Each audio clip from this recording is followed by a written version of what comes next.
Hello, my crafty people, and welcome back to the Lone Star Crafter.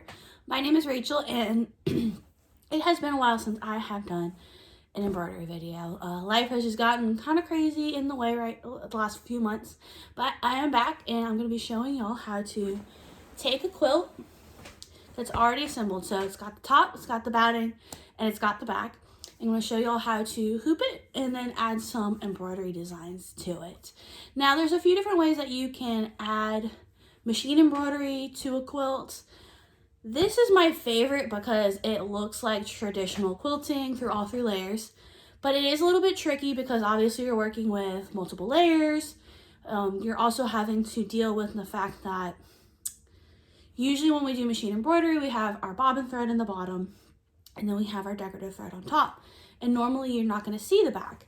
Obviously with a quilt, you're going to see the back of it. So I'm going to show y'all some, tips and tricks for making sure that the top and the back of the quilt match colors, that they look good.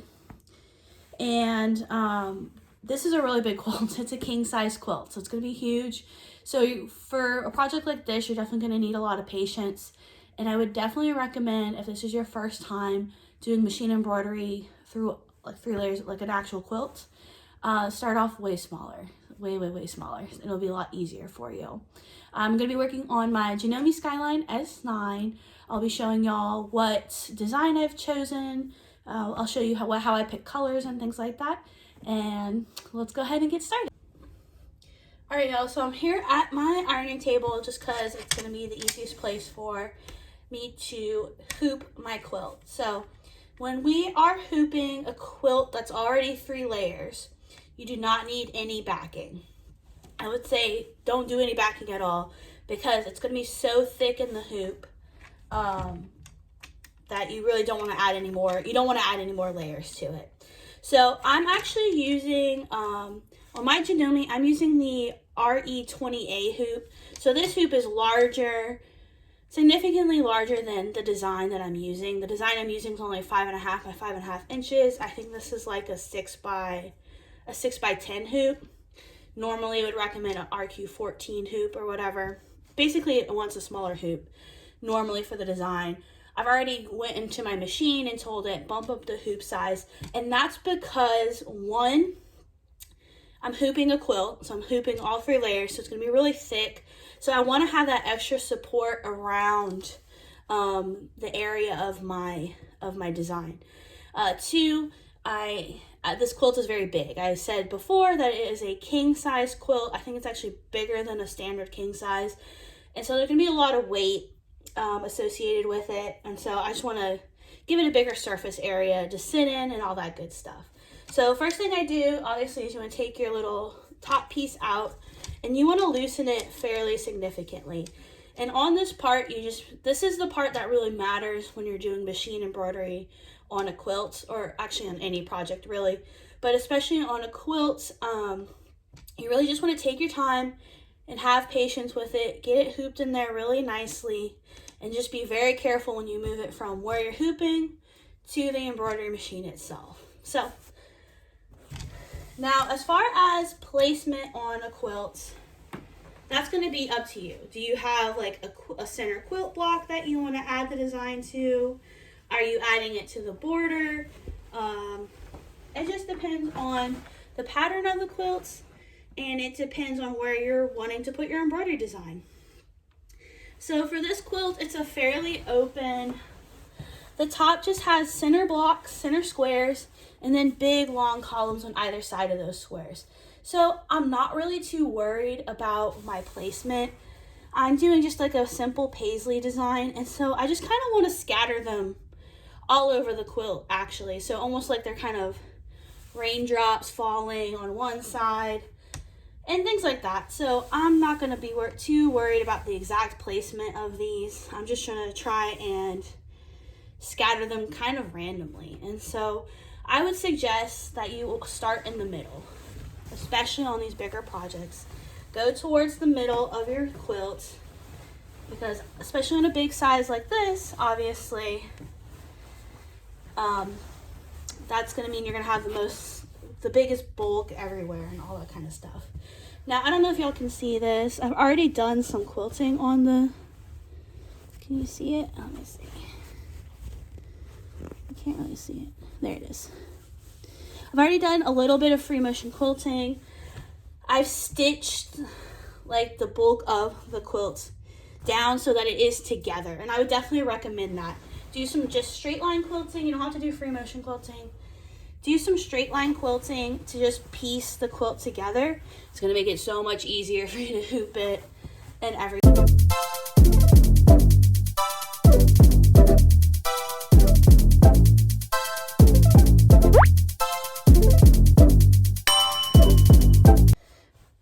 Okay, I have it hooped in there, and now I'm gonna very carefully move this over to the embroidery.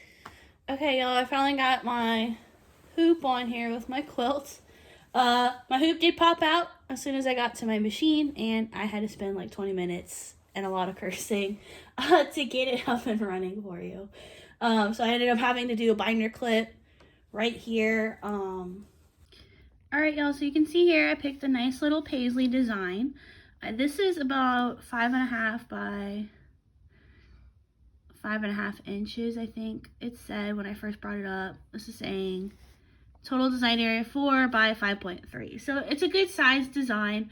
I also recommend that if you're going to be doing on a quilt, go ahead and pick a single line design. So this has no thread changes, no color changes. So it's all going to be one thread, and it's all going to go on one shot. That's going to be the easiest for you when doing a quilt, because the more color changes you have on any embroidery project, the more opportunity you have for the design to mess up. And this is on a quilt. So I will say, definitely practice this before you do it on a very special quilt, because once the embroidery stitches are in there, they're extremely difficult to get out. Not impossible, but you will hate your life trying to pick out those stitches. So on the Janome, I want to show you really quick. Normally this design is under at the hoop size SQ14. Now if I tried to put the 20A hoop in, it would tell me I have an error. So if you want to change the hoop size on the Janome, you're going to hit the home button right here, and then you're going to go to this graph. This is sort of like your editing page. And then right here, you can see there's a picture of a hoop, and I just went in here and I changed it to the RE20A. Normally it would have been under the SQ14. So I just went ahead and clicked that there. And then that way it kind of readjusts the proportions on the screen and everything like that. Hit OK and you're good to go. Now, if you wanted to rotate this, you could. What I'm going to do is I'm just going to check the positioning of my machine, of the design on my thing real quick. So you can see here the arrows, depending on what area you click, that's where the hoop's going to move. So I'm going to hit this top left one, and you're going to see it's going to go to the top left of sort of the design area. Now I'm also doing this to make sure that where I have my machine set up on my table and everything like that is going to be a good spot so that my arm doesn't hit the wall or anything of that nature. Now again, this could be a pro or a con for the Janome. The arm is in the back of the machine, as opposed to most other brands have the arm to the left of the machine. So in a situation like this where you're really close to the wall, it can be a little frustrating. So just be mindful of where your arm is, where it's going to be moving. And I'm just going to do this. Okay. Top, bottom, right. Oh, and you see it popped out. Hold on. Okay, I think I'm going to go with this one. It kind of matches a lot of the other threads and things like that, and I do kind of want it to stand out. Now I'm not going to be able to get very many paisleys out of this spool because it is a smaller spool and everything like that, but that's okay. So I'm just going to go ahead. I already have my machine set up for machine embroidery. If you need to know how to set up your machine, especially the Janome, I'm going to go ahead and link in the description the video I have about setting up your machine for machine embroidery. So I'm going to go ahead and get this threaded and ready to go.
Alright, really quickly, y'all, I did want to go over the settings that I have set up on here. I did already show you how to change the hoop size. And then I also wanted to show you under settings, under embroidery settings, I have the tension at auto. I usually always keep it there. I also had to, my machine had the embroidery foot height a little bit lower because I was doing some really flat embroidery work before. Right now it's set at the standard 1.7 millimeters. You definitely want your foot to sit up a little bit higher on a quilt. You don't want it like flat against the material. It's just going to cause some issues, especially since we're working with a thicker project. So I would say if you're working on the Skyline S9, go ahead and make sure you're at the standard 1.7 millimeter presser foot height. Otherwise you shouldn't have to touch it. If you have a different brand machine, just make sure it's, you know, it's a good height above, you know, just a little lip kind of in between. I also have my maximum speed setting at 400 stitches per minute, meaning it's the lowest. I do that pretty much for all embroidery. My machine in particular likes to go a little bit slower, especially when we're working with a thicker project. You want to go slower. You know, embroidery machines say they can go like 1,000 stitches per minute on some of them. I don't like that. So I also had thread cutting turned off. I like to do that, especially the thread that I'm working with is rayon. It likes to slip out the needle, so I avoid the thread cutting altogether so I don't have to worry about it slipping out. Two, my machine, for whatever reason, anytime it's doing embroidery, if I have multiple thread cuts, it likes to jam up on me, so I wanted to avoid that, especially on a quilt and everything like that. And then another reason is that this was a single thread design. I didn't have any other thread changes. And so having these threads kind of just sitting here, and I'll take it off and show you, it kind of just adds some more support to the design altogether, and it just prevents things from going wrong. So I like to turn off the thread cutting, especially when I'm doing it on the quilt. So let me go ahead and take the hoop off, and I'll show you all the front and the back without having, you know, done anything to it. All right, y'all, I just wanted to show you the back of the design really quick. This is the back of the quilt, and as you can see, it actually looks really good. It's just mostly the white showing up. Now you're going to see pops of the top thread here and there. Now, normally with machine embroidery, you want most of the back to actually have the front color on the back of the machine. That's not always the case when it's a thicker material, or, you know, in this case, a quilt. And to my Janome, I don't know if it's settings or what, it doesn't normally do that anyway. So it kind of works out in this instance that you don't really even see the top thread. It's just a white. And I think it looks good. I like it. I know some people are kind of like butthurt about getting the back color to match the back fabric and all that other stuff. But at the end of the day, this is the back of the quilt. Like, this is what you're going to have on the back. You know, this is what you're going to have on you when you're sleeping. The embroidery thread isn't the softest, like the bobbin thread. So that's why I would try and say, you know, don't do too many designs on it where you think people are going to be sleeping with it. Also, that might be another reason to put like the rayon in the bobbin, or the polyester in the bobbin, just so it's a little bit softer. But the thing is, it's going to get softer over time, so I wouldn't really worry about it too much. And again, I'm not going to like put embroidery on every square inch of it. So here's the back of it. It looks really good. The tension's really nice. There's no loose jump stitches. I'll have to cut. The color I picked actually worked out a little bit better than I thought it was going to. I thought it was going to stand out a little bit more, but I think it really blends it nice. And this is a really good size design too. So how I'm going to do it is, so like I said, the middle of the quilt is squares, and then there's these kind of blocks of fabric. So I have this paisley kind of close to the squares. The next one will sort of be in the next section. It'll go further down towards the edge. And then on the last two, it'll keep going further down. So that way it'll only be like 4 right here in the middle. So it's not going to be a crazy amount of embroidery, but it's enough to kind of add an extra element of design. It's also going to keep it together a little bit better. And it's just going to add to some of the, you can see I did some free motion quilting here. So this is a really good way if like you're kind of like not the best free motion quilter, which I'm not. I can do There's certain designs I'm better at, like feathers are my go-to. That's what I'm really good at. The leaves are kind of harder to do, so these aren't my favorite when it come out the best, and so I wanted to add something a little bit more, sort of more elegant, a little bit more, how do you say, like a step up a little bit to kind of add to some of that design work, to just make it look a little bit more professional, a little bit nicer. So all right, y'all, that is how you do machine embroidery on a quilt through all 3 layers. If you have any questions about how to set up your embroidery machine, I have some videos about that, and I have videos obviously specifically on the Janome Skyline S9. I'm definitely going to do some more embroidery videos for y'all, so make sure that you like and subscribe down below. And we'll be doing more embroidery, more sewing, and more quilting videos together. All right, y'all, have a crafty day.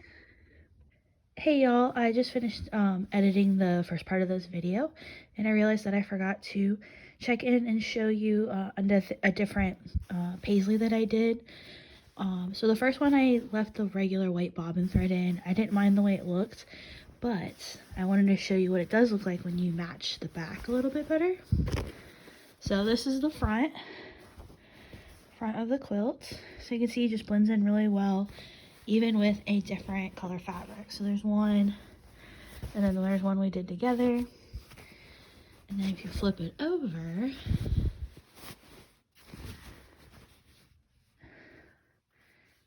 so this was a polyester thread, embroidery polyester. And I think it looks really good, actually. I think it came out really nice, especially on this like lighter fabric. And then on this other one, he also did a matching thread to the top, so it's not going to blend in obviously to the back fabric, but you can see it definitely adds a little bit more pop of color. And then you're not going to be able to see any of the top thread because the colors match. So I just wanted to let you know that if you're taking the same thread from your top and you're going to put it in your bobbin for machine embroidery, you want to double check the tension. So just keep an eye on the tension. You may have to adjust your thread tension, the embroidery, and the embroidery settings, because that's one of the reasons why I don't always like to use the bobbin thread as a top with machine embroidery, because it can cause a lot of tension issues. But as you can see here, I had absolutely no problems with it. You know, I had a fresh needle in, I had just cleaned my machine, so I had set it up for success, and it worked out really well. So thanks again for joining me for this machine embroidery video on how to do embroidery on a quilt. If you have any questions at all, please leave your questions in the comments, and I'd be happy to answer them. All right, thanks again, and have a crafty day.